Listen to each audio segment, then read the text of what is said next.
Olá, turminha, tudo bem com vocês? Espero que esteja todo mundo muito bem, com saúde, tá bom? Peguei seu livro de ciências, tá bom? E vamos abrir na página 22 e 23. E acompanha aí a leitura, certo? Nós vamos estudar hoje os decompositores. Então, o que é que fala sobre, o que é que você tem que aprender sobre esses decompositores, tá bom? Então eu vou fazer a leitura aqui devagarinho, vocês vão acompanhando. Ó, a decomposição.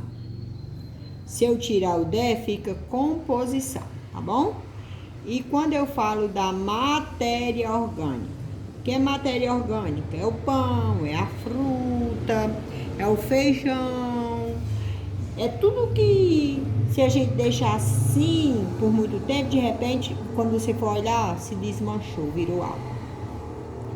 Então, matéria orgânica, organismos mortos, como fezes, restos de seres vivos e alimentos.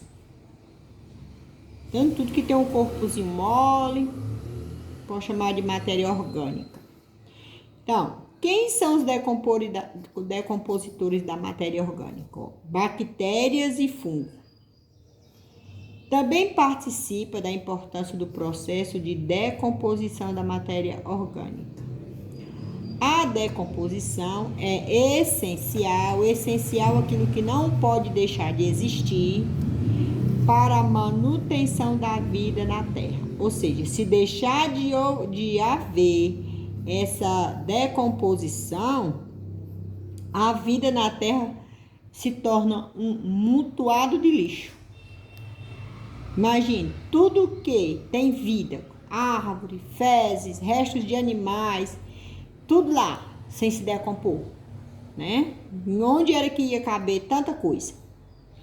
Então, na Terra, a matéria orgânica é transformada em uma substância mais simples, que pode ser usada por outros seres vivos, fechando o ciclo. Se não ocorresse a decomposição, a matéria orgânica ficaria acumulada no ambiente. Como eu já falei, né? Vamos ver, fezes, restos de alimento, restos de ser vivo, tudo acumulado.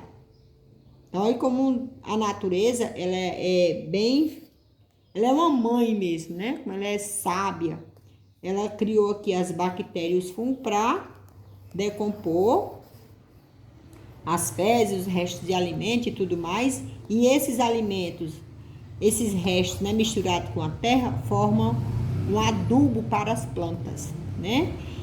É esse o processo que se faz. Os alimentos estragam, portanto, os alimentos estragam, isto é, se decompõem. Os alimentos se apodrecem, né? E se decompõem. Em virtude da ação das bactérias e fungos.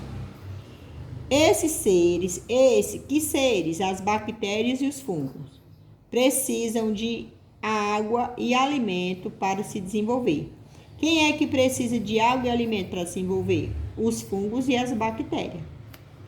Então, por exemplo, uma fruta que você não tenha comido inteira e deixando sobre a mesa aberto, tem o que os micro-organismos decompositores necessitam. Por isso, o que é que eles têm? Água. Lá eles têm água, os alimentos, as frutas têm água. É importante lembrar sempre de fechar muito bem as embalagens dos alimentos e de guardá-los na geladeira quando necessário. Isso evita que os micro-organismos se desenvolvam nos alimentos. Tá certo? Se deixar lá, se você der uma mordida numa maçã e deixar exposto na mesa, se você não comeu a maçã inteira, aí os micro-organismos que estão lá naquela maçã começam a se desenvolver. Se você deixar lá por muito tempo, quando você for olhar, ela já está apodrecendo. E isso é a decomposição. que a gente chama de apodrecer. Ó, vejamos esse pedaço de melão. Eu guardei dentro da geladeira. Foi o que aconteceu, ele tá secando, ó, porque tava guardado dentro da geladeira. Se eu tivesse deixado fora, ele tinha derretido todinho, as bactérias e os fungos tinham feito esse trabalho de decompor, tá certo?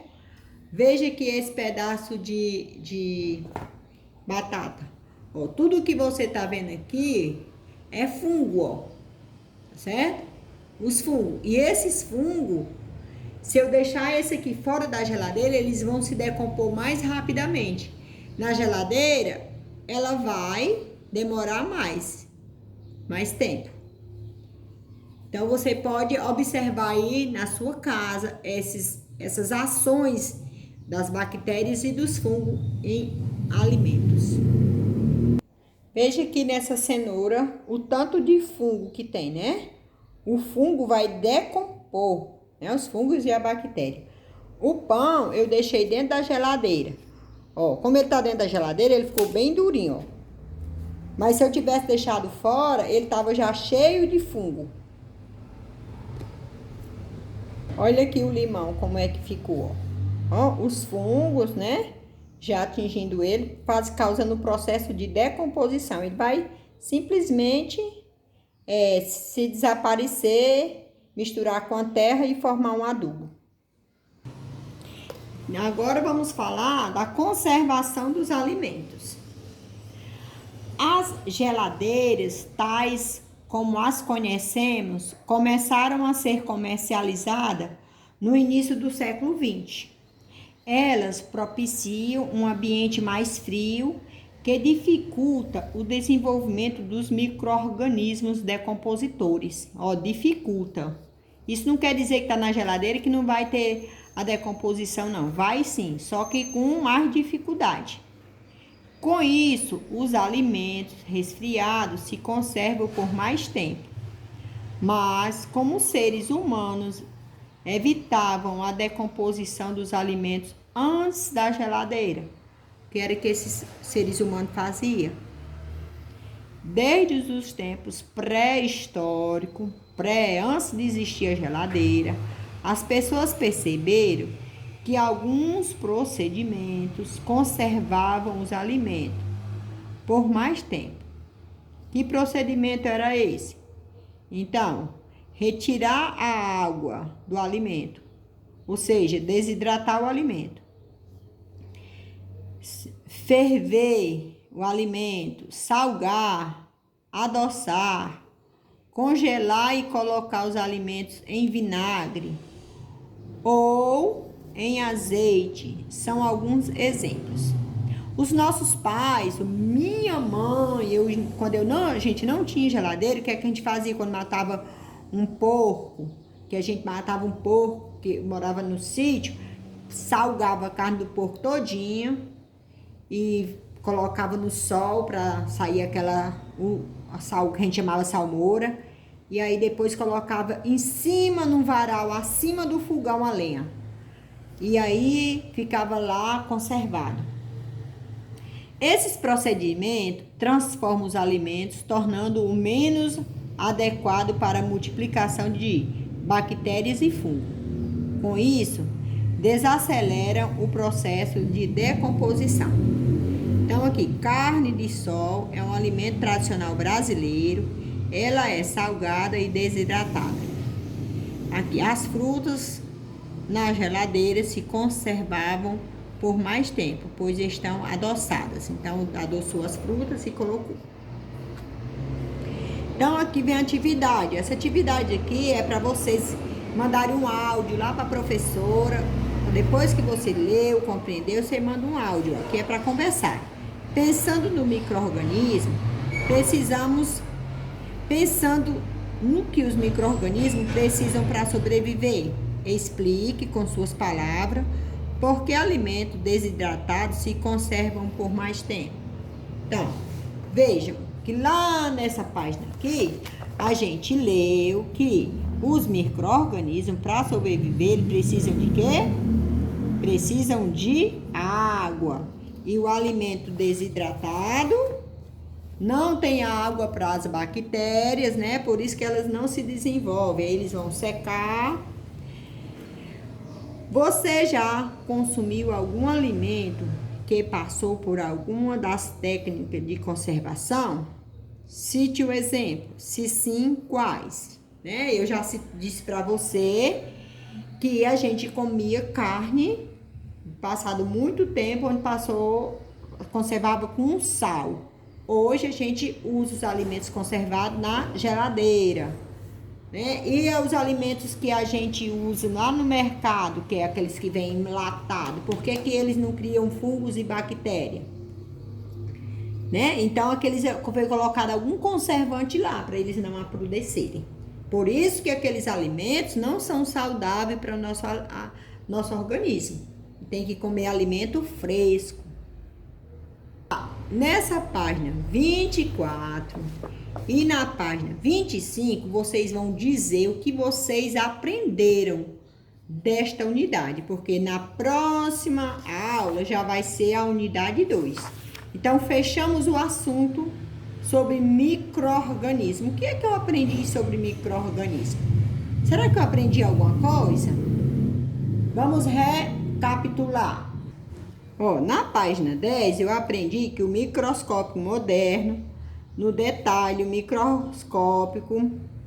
micro-organismo observa nesse tipo de microscópio. Aumenta a proximidade 125 vezes e colorido artificial. Então, isso aqui é um microscópio, ele serve para aumentar a proximidade do micro-organismo que a gente quer observar em 125 vezes.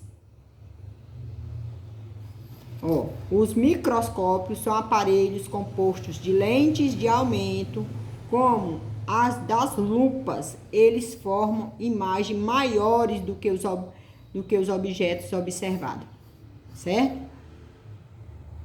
Então tá aí, ele tá perguntando que aparelho é esse, que aparelho ele tá mostrando e para que serve esse aparelho. Aí você vai responder aqui nessas duas linhas.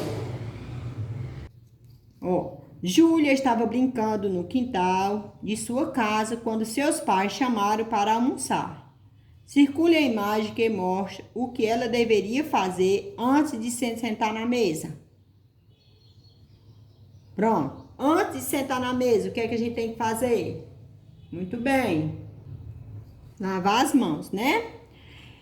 Encontre no diagrama 5 produtos em que são utilizados micro-organismos em sua fabricação. Será que existe produtos usados micro-organismos na sua fabricação? A gente estudou isso. Em qual página?